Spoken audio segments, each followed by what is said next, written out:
Can you actually grow your muscles when you're doing intermittent fasting and keto?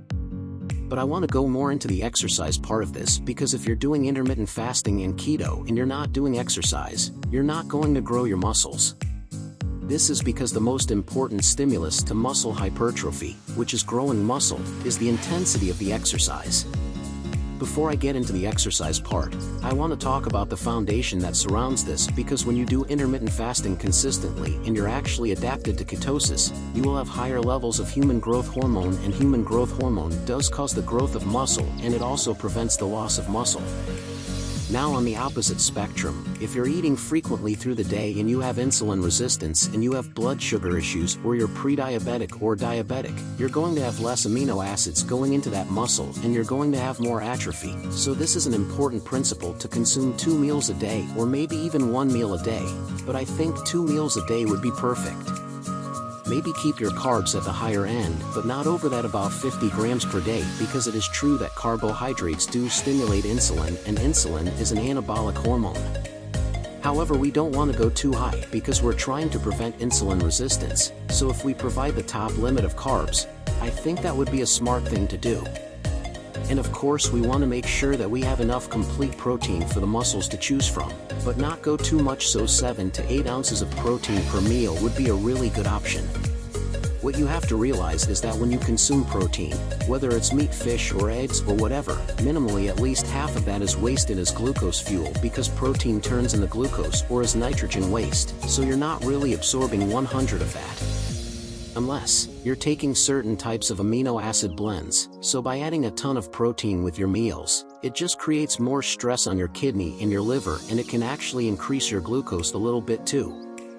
Of course, sufficient sleep is very important because if you're not sleeping, you increase stress and the hormone cortisol breaks down muscle protein. Dorian Yates, 6-time Mr. Olympia winner, advice on muscle growth is very powerful, and his philosophy on muscle growth is also very good.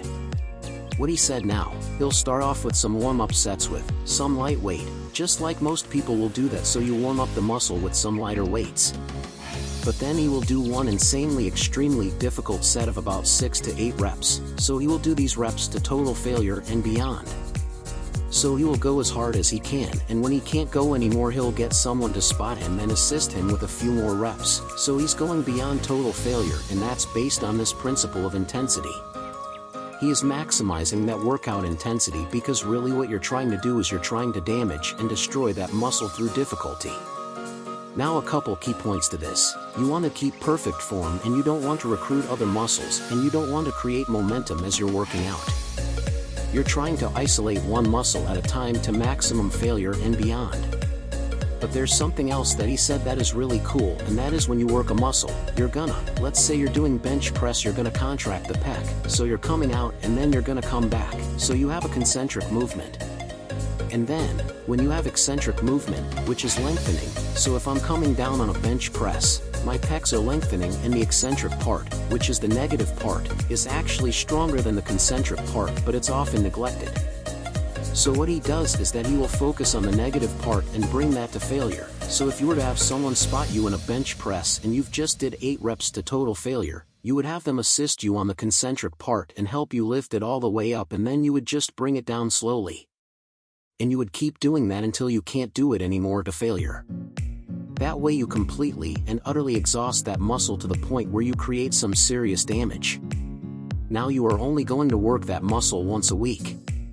He's not going to hit it tomorrow or the next day.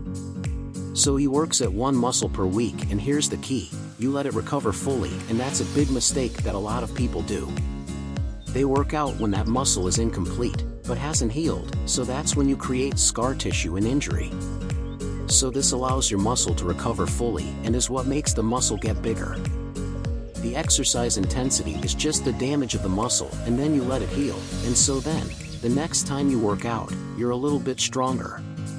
And at some point you want to keep increasing the weight more and more until the muscle grows, so you don't want to go for momentum.